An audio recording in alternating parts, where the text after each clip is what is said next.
सिद्धिभ्यः नमो अरिहन्ताणं नमो सिद्धाणं नमो आयर्याणं नमो उवज्झायाणं नमो लोय सव्वसाहूणम् ईसो पंच नमो यारो सव्वपावपणासनो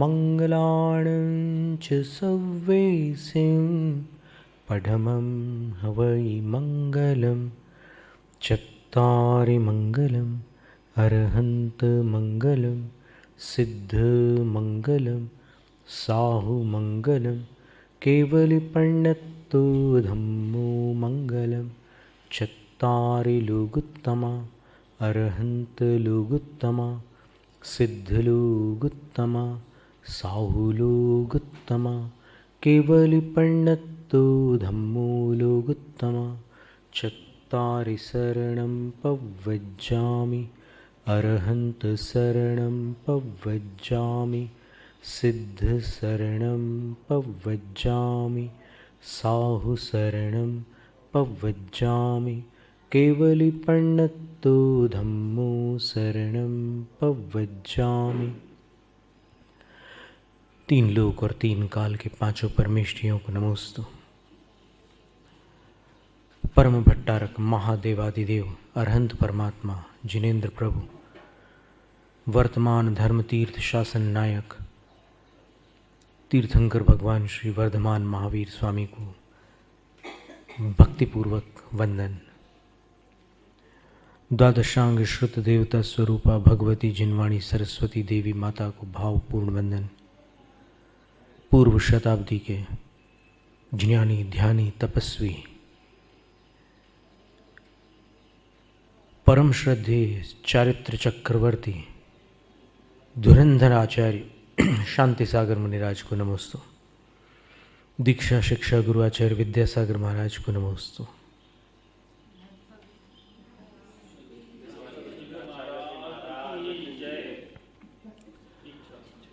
भक्तामर प्रणत मौलिमणि प्रभाणा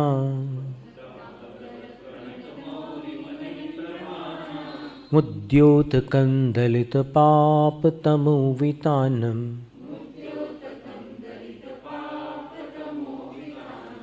सम्यक प्रणम्य जिनपाद युगम युगादा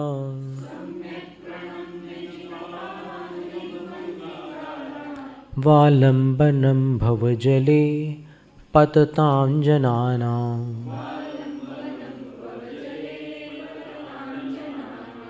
यः संस्तुतः सकलवाङ्मयतत्त्वबोधा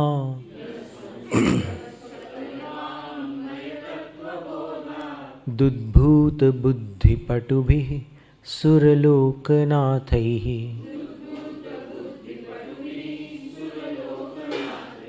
स्तोत्रैर्जगत्त्रतयचित्तहरैरुदारैः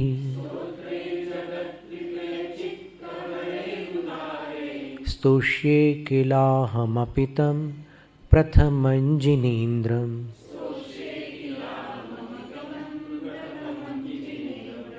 तुभ्यं नमस्त्रिभुवनार्तिहराय नाथ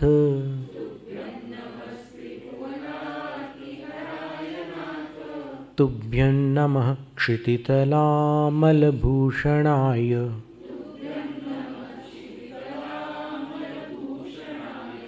तुभ्यं नमस्त्रिजगतः परमेश्वराय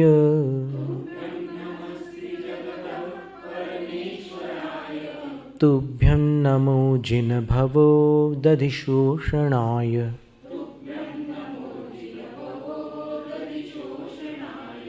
कुन्दावदात चलचामरचारुशोभम्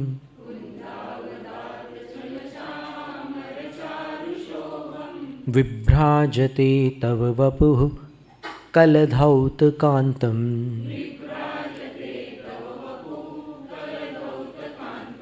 उद्यच्छशाङ्कशुचिनिर्झरवारिधार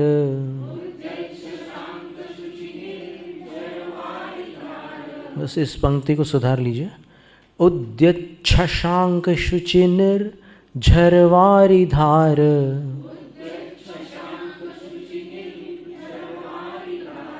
मुच्चैस्तटं सुरगिरेरिव शातकौम्भम्।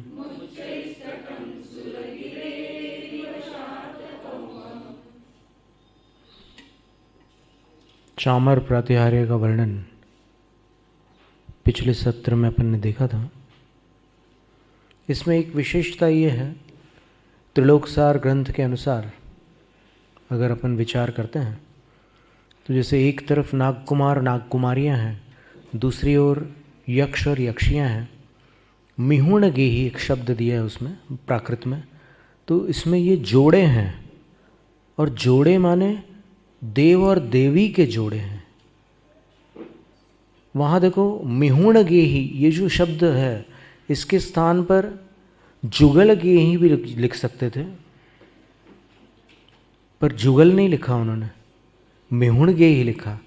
माने पाठक में ये भ्रांति उत्पन्न न हो कि दो यक्ष पकड़े हुए हैं एक चंवर को। एक यक्ष है और एक यक्षी है, एक नागकुमार है और एक नागकुमारी है। इससे स्पष्ट होता है कि चंवर एक हाथ में नहीं होता,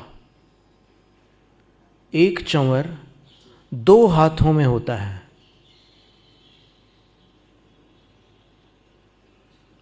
तो आज चंवर से जो अभिषेक आदि के उपरांत भगवान की भक्ति की जाती है, उनको यदि ये लगे कि ये जानकारी उनके उपयोग में आ सकती है तो वो अवश्य इसका उपयोग कर सकते हैं, क्योंकि ये आगम की जानकारी है। यदि आप दो हाथ में एक एक चंवर पकड़ते हैं तो एक चंवर दो हाथ से नहीं पकड़ा जाता है।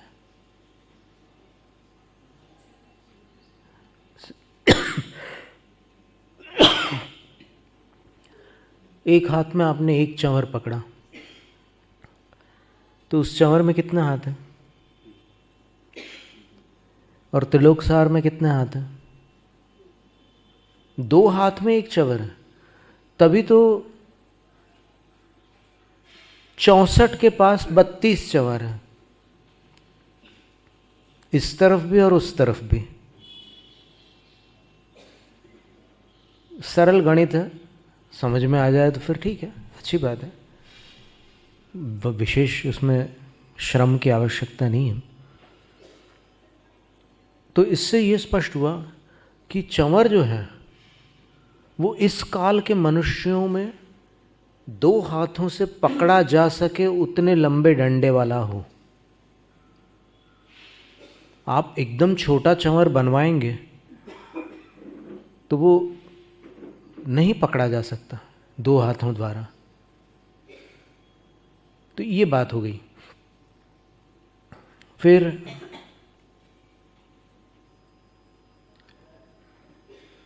वो जो चंवर की गति का वर्णन था गत सत्र में, उसके लिए कोई आचार्य वचन है क्या? कहीं संस्कृत या प्राकृत में ऐसा उल्लेख है क्या कि चंवर की ऐसी ही गति होती है, आजू बाजू नहीं होती? क्योंकि आज चलन तो अधिक है उसका। आज तो चंवर के साथ नृत्य भी किए जाते हैं, जैसा हमने कल कहा था। तो उसके लिए अगर आचार्य वचन मिल जाए तो श्रद्धालुओं को लाभ हो सकता है। तो आचार्य वचन ये है, स्वामिन् सुदूरमवनम्य समुत्पतन्तु मन्ये वदन्ति शुचयः सुरचामरौघाः यस्मै नतिं विदधते मुनिपुङ्गवाय तेनूनमूर्ध्वगतयः खलु शुद्धभावाः। कल्याण मंदिर स्तोत्र नाम सुना होगा आपने। उसके 22वें काव्य में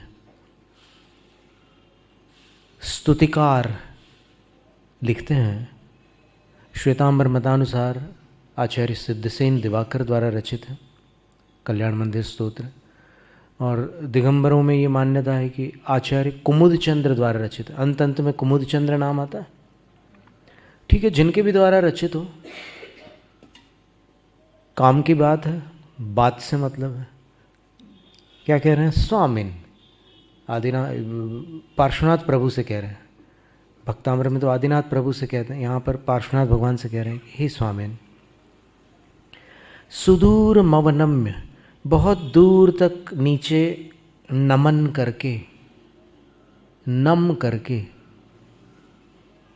यानी वो चंवर जो है एकदम ऐसे नीचे तक जाती है, नीचे तक जाता है। तो बहुत दूर तक के नमन करके समुत्पतन, तो फिर उत्पतित होता है, अर्थात ऊपर की ओर उठता है।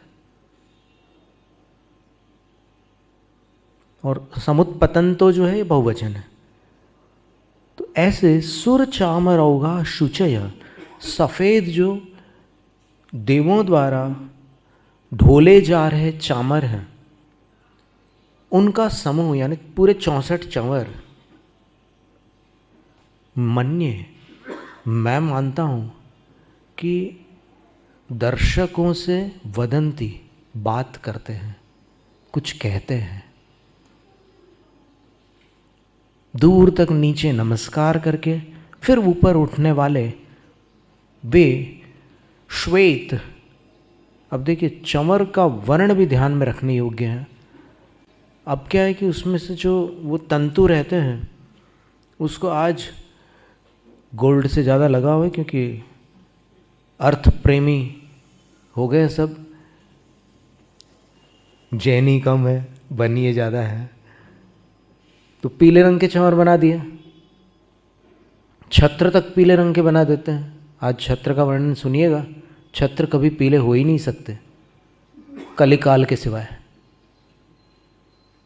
इस कलिकाल के सिवाय छत्र कभी भी पीले नहीं हो सकते, और न चंवर पीले होते हैं। ये श्वेत ही होते हैं, कोई दूसरा वर्ण है ही नहीं। तो शुचया सुर चामरोगा, सफ़ेद रंग के देव चामरों के समूह, मन्ये, मैं स्तुतिकार ऐसा मानता हूँ कि हे पार्श्व प्रभु, ये 64 चंवर वदंती, बोलते हैं। क्या बोलते हैं? ये बोलते हैं कि अस्मै मुनि पुंगवाय, इन मुनि श्रेष्ठ के लिए। मुनि पुंगव का अर्थ था मुनि श्रेष्ठ। तो इन मुनि पुंगव के लिए, इन मुनि पुंगव यानी पार्श्वनाथ भगवान, इन मुनि पुंगव के लिए ये जो भी प्राणी नतिम विदधते, नमन करते हैं, नतमस्तक होते हैं। वो चंवर नतमस्तक होकर फिर ऊपर उठते हुए ये कह रहे हैं कि जो इन मुनि श्रेष्ठ के लिए नतमस्तक होते हैं, ते नूनम, वे निश्चित रूप से शुद्ध भावाः सन्तः खलु ऊर्ध्वगतयः भवन्ति, शुद्ध भावों को प्राप्त होते हुए नियम से ऊर्ध्वगामी होते हैं। सुरगति अथवा शिव गति को प्राप्त होते हैं, अन्य किसी गति को नहीं, ऊर्ध्वगामी होते हैं। तो इससे क्या सिद्ध हुआ कि चमर की दो ही गति है, वो नीचे नतमस्तक होते हैं, फिर ऊर्ध्वगामी होते हैं। नतमस्तक होते हैं, ऊर्ध्वगामी होते हैं। जिनको समझ में आ जाए वो दर्शक सुन लें कि वो क्या कह रहे हैं।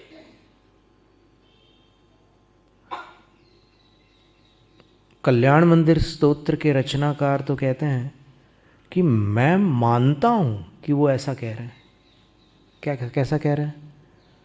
कि जो इन मुनि पुंगव के चरणों में नतमस्तक होगा वो नियम से निश्चित रूप से ऊर्ध्वगामी होगा, और शुद्ध भावाः, साथ में ये भी लिखा कि वो शुद्ध भावों को प्राप्त करता हुआ ऊर्ध्वगामी होगा।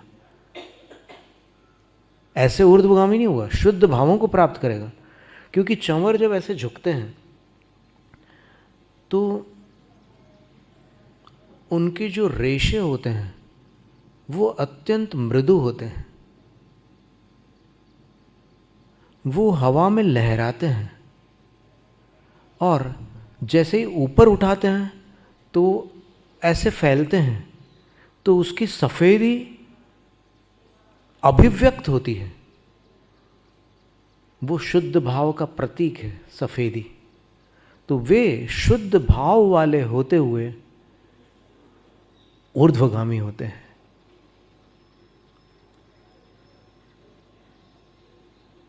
तो चंवर संदेश दे रहे हैं, झुक जाओ, उठ जाओगे, अकड़ोगे तो संसार में जकड़ोगे।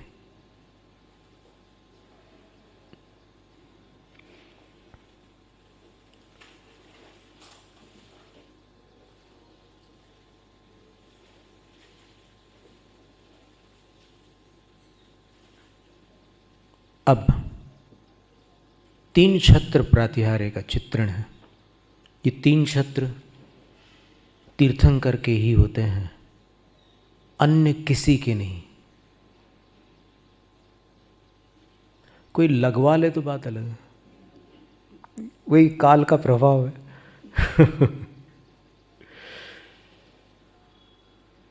पर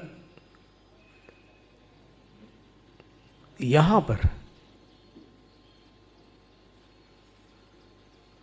तीन छत्र का चित्रण है 31वें काव्य में।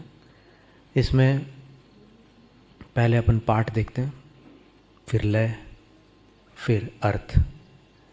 छत्रत्रयं तव विभाति शशांक कांत। यहाँ पर खुलकर शशांक बोलिएगा, पर पिछले काव्य में छशांक बोलना, उद्यत छशांक शुचि, क्योंकि वहाँ पर वो व्याकरण के नियम से बना हुआ रूप है। उस नियम का उल्लंघन पाठ करने वाला नहीं कर सकता, जो है वैसे ही पढ़ना होगा। यहाँ पर शशांक कांत मुच्चैः स्थितं स्थगित भानुकर प्रतापम मुक्ता फल प्रकर जाल विवृद्ध शोभम। वृद्ध, वृद्ध नहीं, विवृद्ध। प्राकृत में ऐसे 4 सूत्र हैं, ऋत अत, ऋत उत, ऋत इत, ऋत ओत। प्राकृत व्याकरण में है ये। तो इसमें कहीं पर ये जो रेर होता है वो कहीं पर ऊ बन जाता। पाणि वह मुसावादम, मुसावादम संस्कृत में मृषा वाद शब्द होगा, और कहीं पर ये ई भी हो जाता है।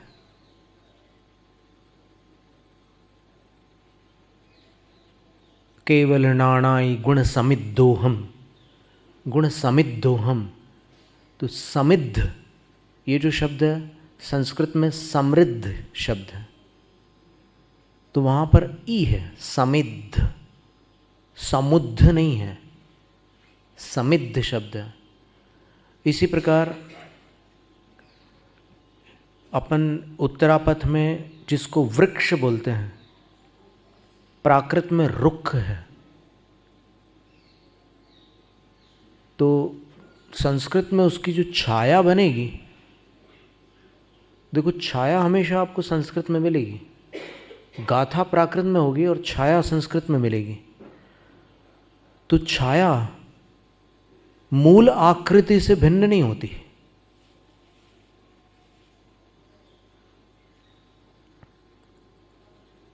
केले की छाया है, केले के पेड़ की, क्या वो आम के पेड़ जैसी हो सकती है? नहीं हो सकती। तो फिर जो प्राकृत में जो रुक्ष शब्द है उसको संस्कृत में वृक्ष बोला जा सकता है क्या? उसको वृक्ष ही बोलना होगा। और इसी प्रकार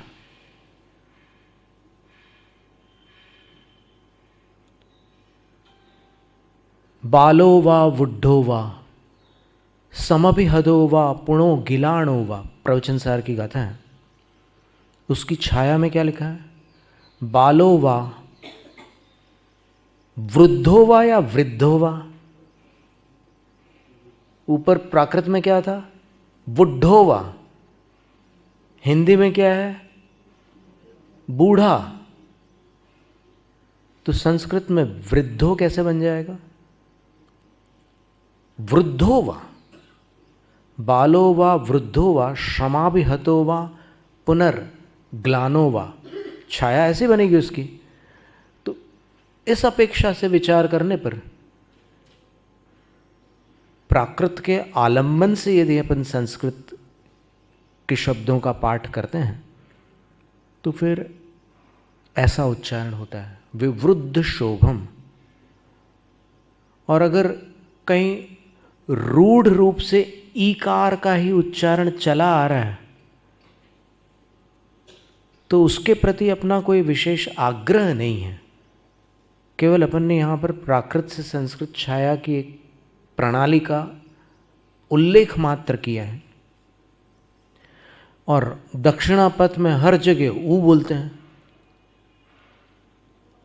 जहाँ ई बोलना है वहाँ भी ऊ बोलते हैं, जहाँ अ बोलना है वहाँ भी ऊ बोलते हैं, हर जगह ऊ। कृत कारित अनुमोदना। कृत ये किसकी छाया है? किसी की नहीं। क्योंकि आप अगर संस्कृत में देखेंगे अट्ठ गुणा किद किच्चा, ये शब्द आपको मिल जाएगा। अष्ट गुणा कृत कृत्याह, दोनों में किद किच्चा की है, कु नहीं है। और कहीं आप देखना पुवुत्तणव विहाणम मणवयण काय कद कारिदाण मो देहि मे हुणम नवधा दिवसम मिजो विवज्यति गुणम मिसो सावो छट्टो। छठी प्रतिमा का वर्णन वसुनिधि श्रावकाचार्य में है। मण वयण काय कद कारिदाणो मो देहि। कद, कद की छाया क्या है? मनोवचन काय कृत, छाया वही है कृत। कृत कृत्य में कृत उच्चारण है और कृत में यहां पर अ का उच्चारण है। आपको समझ में आ रहा है या फिर भारी भारी लग रहा है कि अरे ये क्या निकाल दिया विषय महाराज? आप यहाँ पर प्राकृत में रुचि रखने वाले बहुत सारे लोग हैं पूना में, तो बहुत अच्छी बात है, ये समझने योग्य बात। जब भी कोई नई जानकारी मिलती है तो विद्यार्थी को तो आनंद होता है, आनंद प्राप्त होता है।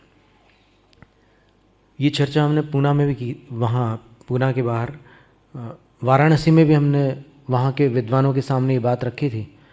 तो उनमें से कुछ विद्वान सहमत थे और फिर कुछ विद्वान सहमत नहीं थे। बोले कि नहीं महाराज, संस्कृत में तो ऐसा ही चलेगा। अरे भाई चलाओ, अपन थोड़ी दबाव डाल रहे हैं। अगर चलाना हो तो फिर हमें कोई आपत्ति नहीं है ना। कई लोगों के उच्चारण वैसे होते हैं, जैसे हमारा ही बचपन का एक उच्चारण हम आपको सुनाते हैं। चाहिए, ये शब्द हमसे बनता ही नहीं था। हमेशा हम चाहिए चाहिए बोलते थे। और अभी भी जब हम होश में नहीं बोलते तो चाहिए के स्थान पर चाहिए ही निकलता है। पर हम ये आग्रह नहीं कर सकते कि हम जो बोलते हैं वही सही। सही तो वही है जो नियम के अनुरूप है। तो जो आग्रह मुक्त है वो इस पर विचार कर सकते हैं। हमने और भी विद्वानों से बात की इस विषय में, जो प्राकृत के अध्येता थे, डॉक्टर धर्मेंद्र जी, डी राकेश जी, इन ब्रह्मचारियों से, और फिर डॉक्टर फूलचंद प्रेमी जी, ऐसे विद्वान लोगों से चर्चा की है।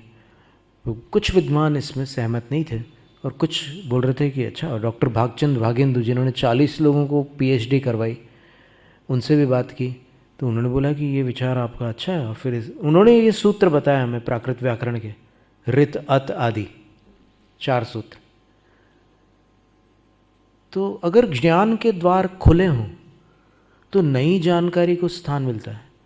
इसलिए अंग्रेजी में एक कहावत है, always keep your brains 3 to 9% empty.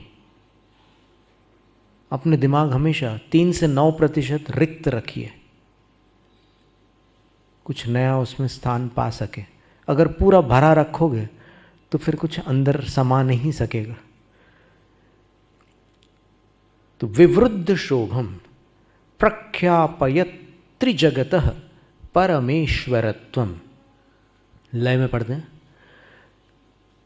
छत्रत्रयं तव विभाति शशांक कांत,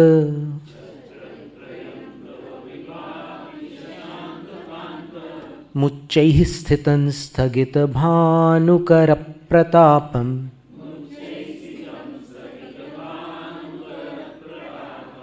मुक्ताफल प्रकर जाल विवृद्ध शोभम,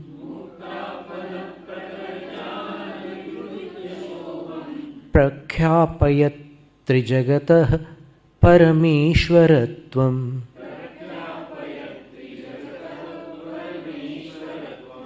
अब मंद गति से देखते हैं, छत्रत्रयं तव विभाति शशांक कांत,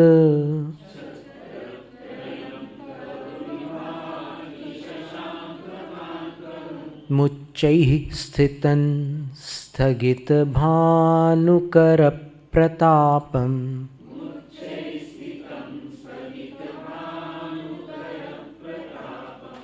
मुक्ताफल प्रकर जाल विवृद्ध शोभम,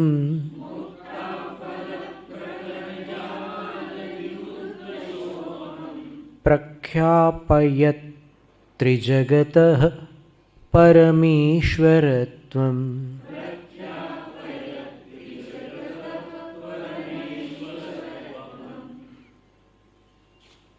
तव त्रिजगतः परमेश्वरत्वं प्रख्यापयत्, छत्रत्रयं विभाति।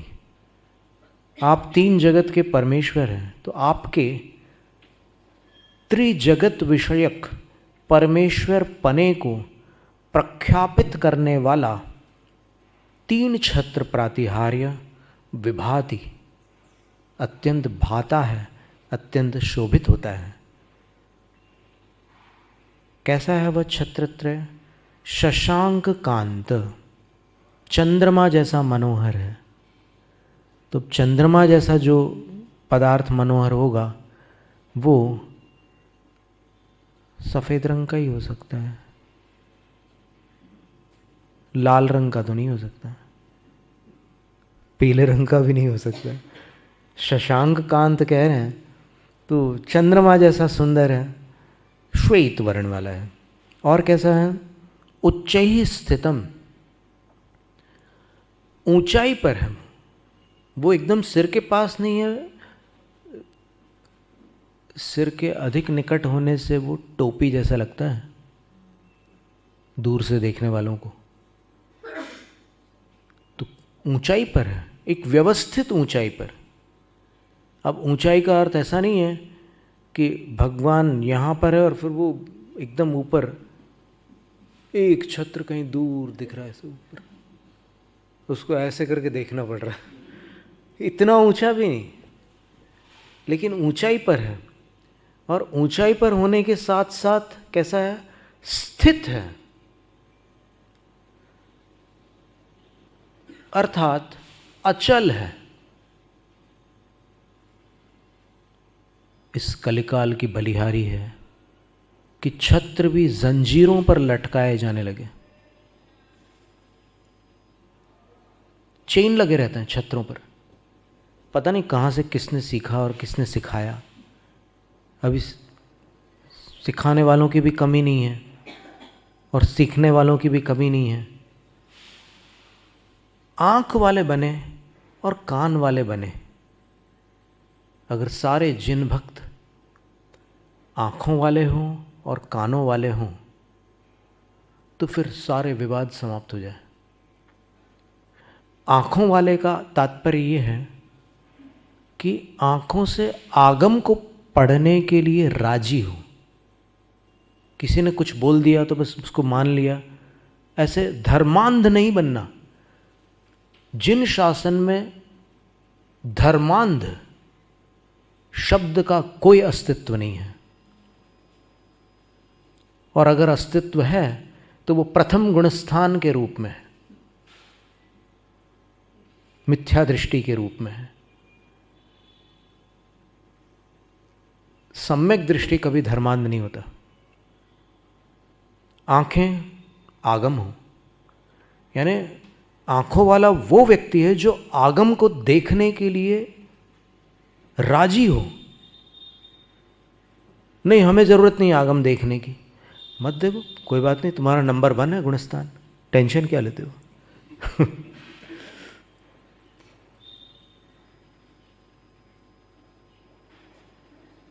जो आगम से कतराता हो वो सम्यक दृष्टि कैसे हो सकता है? तो आंख वाले बनने का मतलब है कि आगम देखो, अंध श्रद्धालु मत बनो। और कान से आगम सुनने की ताकत रखो।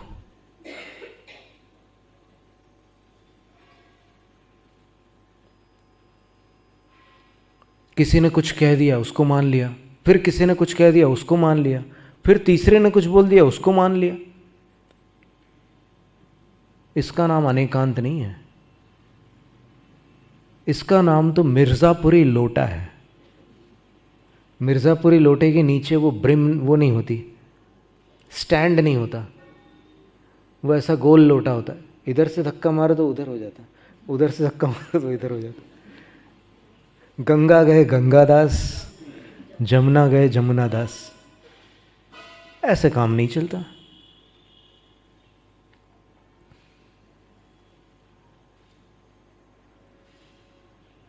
इधर मंदिर, उधर मस्जिद, इधर गिरजा, चाहे जहां गिर जा, ऐसा नहीं चलता।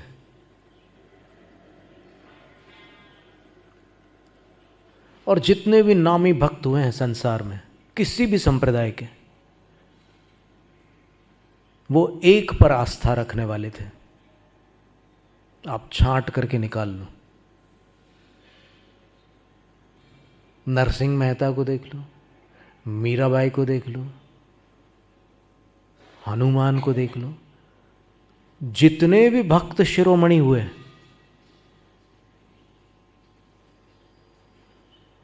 इधर और उधर कहीं भी देख लो आप, उनकी भक्ति केंद्रित थी, इसलिए सफल थी। जिनकी भक्ति बिखरी हुई होती है वो न इधर के होते हैं न उधर के।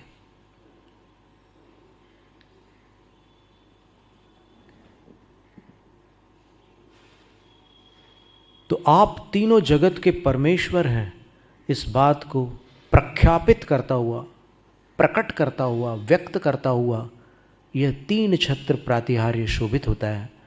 और यह 3 छत्र प्रातिहार्य शशांक कांत, चंद्रमा जैसा मनोहर है, अर्थात धवल वर्ण का है। और उच्चैः स्थितम, कुछ ऊंचाई पर है, और स्थित यानी अचल है, झूलता नहीं है, वो स्थित रहता है। और कैसे स्थित रहता है? तो एक प्राचीन जिन बिंब का चित्र है, देखते हैं।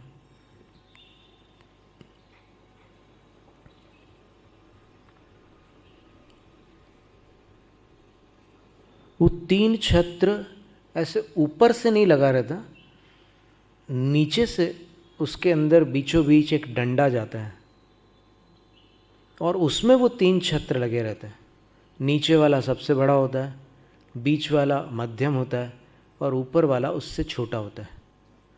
अन्य संप्रदायों में नीचे छोटा, बीच का बड़ा और ऊपर वाला सबसे बड़ा होता है। कई जगह आप देख सकते हैं चित्रों में, वहाँ जाके मत देखना। तो ये श्रवण बेलगोल का एक चित्र है, सदियों पुराने छत्र का। उसमें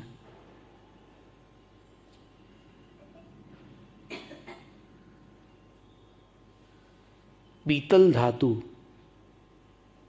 अथवा हो सकता है अष्ट धातु, उसमें समावेश किया गया है।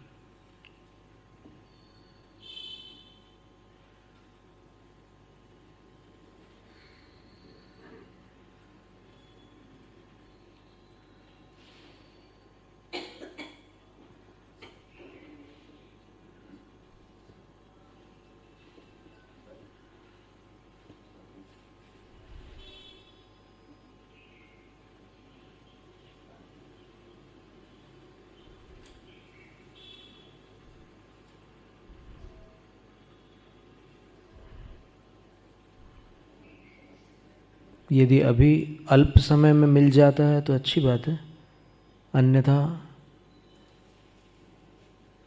फिर अपन देख सकते हैं। मठ मंदिर का चित्र है क्या? एक पुराना बिंब है, ऐसे पूरे चारों तरफ भामंडल भी बड़ा बना हुआ है और 3 छत्र तो बहुत ही अद्भुत है।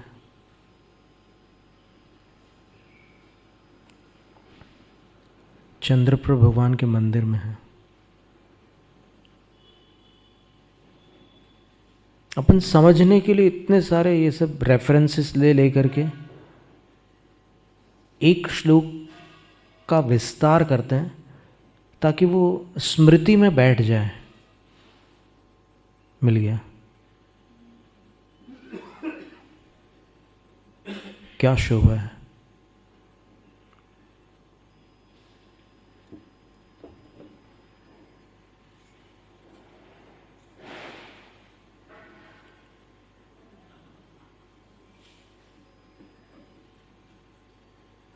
इसके मध्य में नीचे की तरफ से वो डंडा है जिस पर ये तीनों स्थित है, और ये तीनों ऐसे घूम सकते हैं।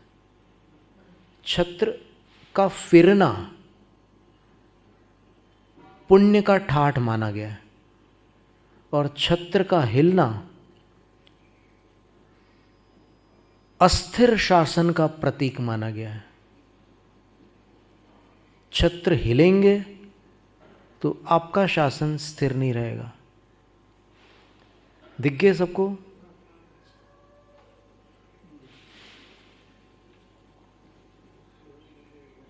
पूरा चित्र ऐसा है।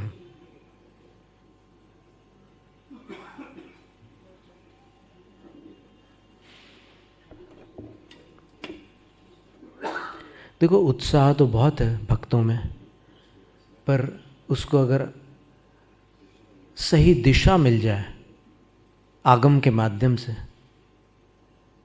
आगम के नाम से नहीं, आगम के माध्यम से। आगम आगम सब लोग बोल देते हैं, मुंह से आगम 3 अक्षर उच्चारित करना तो बहुत आसान है, लेकिन इसमें आ ग म उसका पूरा व्यवस्थित जो आगम कह रहा है उसमें से सार निकालना है।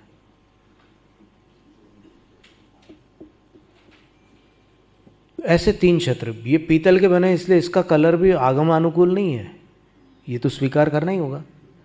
भले वो डिज़ाइन आगम के अनुसार है, लेकिन जो वर्ण है वो वर्ण तो श्वेत वर्ण ही होना आवश्यक है ना।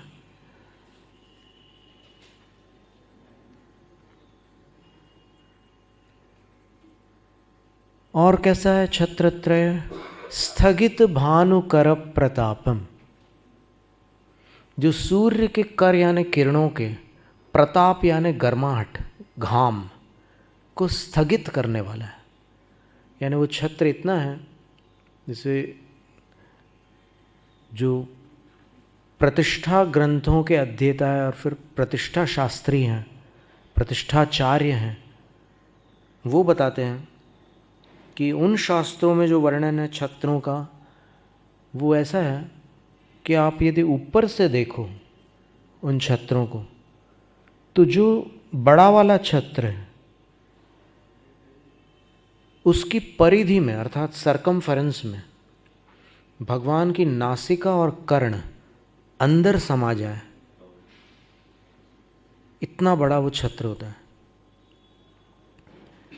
कि ये छत्र उसके बाहर नहीं रह सकते, ये कान छत्र के बाहर नहीं जा सकते, वो उसके अंदर आ जाए।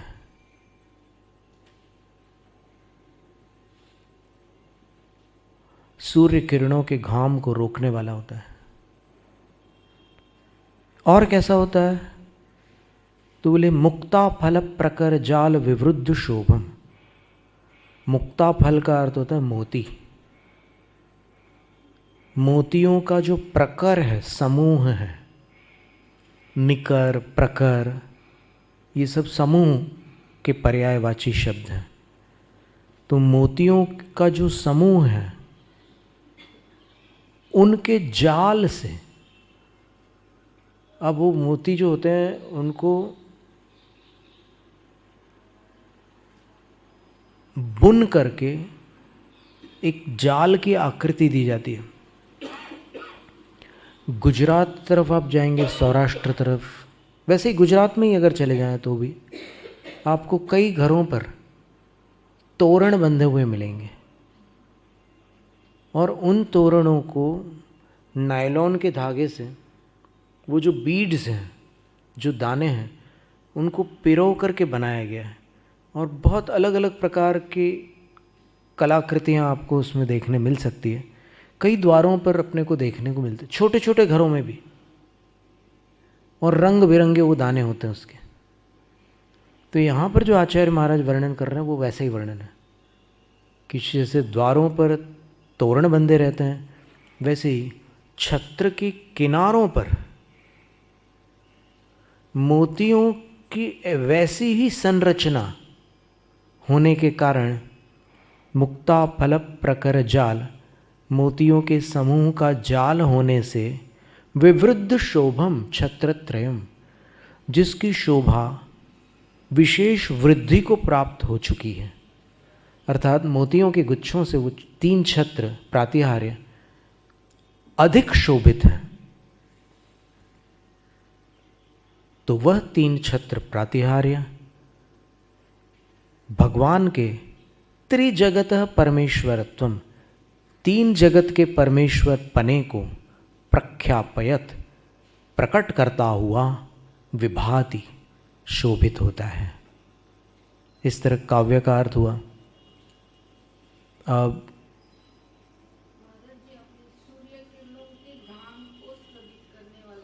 हाँ तो ठीक है ना, घाम यानी गर्माहट। सूर्य किरणों में प्रकाश भी होता है और प्रताप भी होता है। तो प्रकाश तो अपन सब जानते ही हैं, प्रताप का अर्थ है प्रकृष्ट ताप यानी गर्माहट। तो उसको अपन बोलचाल की भाषा में, हिंदी में घाम कहते हैं, संस्कृत में घर्म कहते हैं।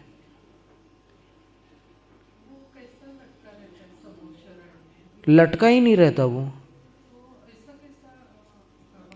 भगवान के पीछे से एक ऐसे रॉड रहता है, थोड़ा सा सिर के ऊपर से बैंड जाता है और उसके ऊपर बीचों बीच सिर के बिल्कुल मध्य में वो ऐसे ऊपर की तरफ चला जाता है और उसमें ये 3 छत्र लगे रहते हैं। ऊपर से लटकने का सवाल नहीं, ऊपर तो अशोक तरु है। वो जो भी है, समोसरण में तो बिना रॉड के भी रह सकता है, समोसरण है पर रॉड तो रहेगा। मतलब पीछे से रॉड होना ज़रूरी नहीं है, पर रॉड होगा। अब देखिए, रॉड के बारे में हम आपको जानकारी देते हैं ग्रंथांतर का आलंबन लेकर के। पूज्यपाद आचार्य महाराज ने क्या कहा उसको अपन देख लेते हैं।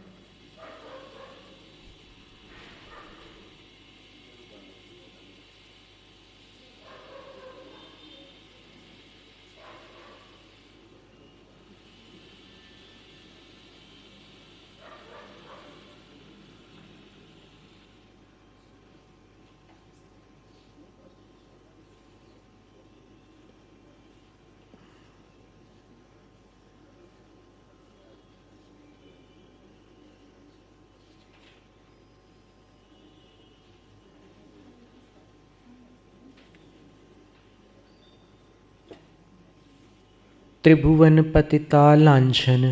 नंदीश्वर भक्ति में एक संस्कृत श्लोक है, संस्कृत आर्या छंद है। आचार्य पूज्यपाद स्वामी लिख रहे हैं, त्रिभुवन पतिता लांछन मिंदुत्रय तुल्य मतुल मुक्ता जालम छत्रत्रयं च सुबृहद वैडूर्य विकृप्त दंडमधिक मनोज्ञम। स्कंद छंद, 12-20 मात्राएं हैं। त्रिभुवन पतिता लांछनम छत्रत्रयम। छत्रत्रय किस बात का लांछन अर्थात किस बात का चिन्ह या प्रतीक है? तो आचार्य कहते हैं त्रिभुवन पतिता, भगवान तीनों भुवन के पति अर्थात स्वामी हैं। तो उस त्रिभुवन पतिता, पतिता का अर्थ क्या है? पतिपना, पतित नहीं है, पतिता, तल प्रत्यय किया है। तो त्रिभुवन पतिता लांछन, तीनों जगत की पतिता का वह लांछन है, चिन्ह है। और कैसा है? इंदुत्रय तुल्यम, 3 चंद्रमा के समान है। उसकी तुलना किससे कर सकते हैं?